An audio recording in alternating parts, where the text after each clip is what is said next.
Étudiants, étudiantes, aujourd'hui je vais vous présenter certains exercices relatifs à la résolution d'équations avec fonction exponentielle. Comme vous pouvez le voir, pour les classes préparatoires, les maths sup et les maths spé, et pour la première année universitaire. Je prends l'exercice.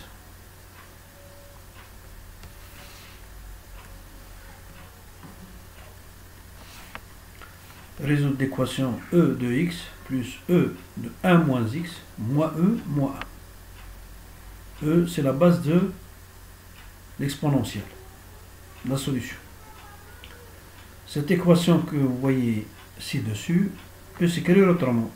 Je vais le mettre au même dénominateur. Je réduis au même dénominateur, comme ex.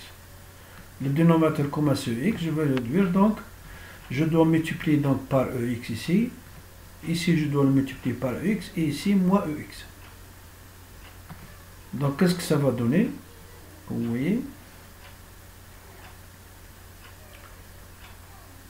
Voilà. Donc, je vais avoir e de x, e à la puissance 2x, moins e de x multiplié par e plus 1,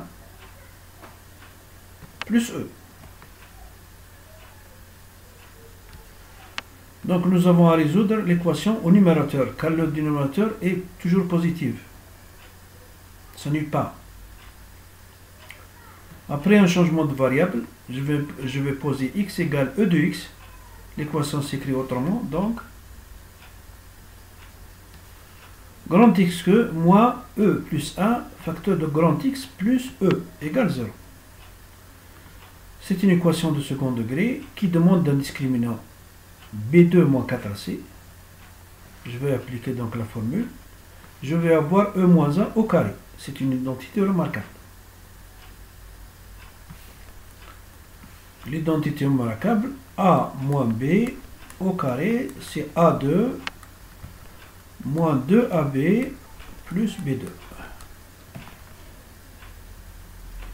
Les solutions de l'équation, donc, ici, 1.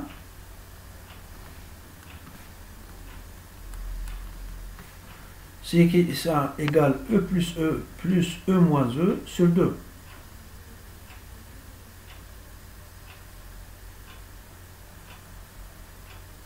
Puisque la racine de delta, c'est E moins 1.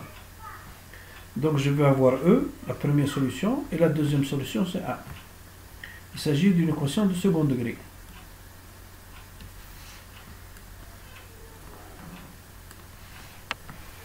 Alors si je remplace x1 par e de x1, parce que c'était le changement de variable initial que j'ai opté, pour lequel j'ai opté, je vais avoir e de x1 égale e, ça veut dire que le x1 c'est un logarithme népérien de e.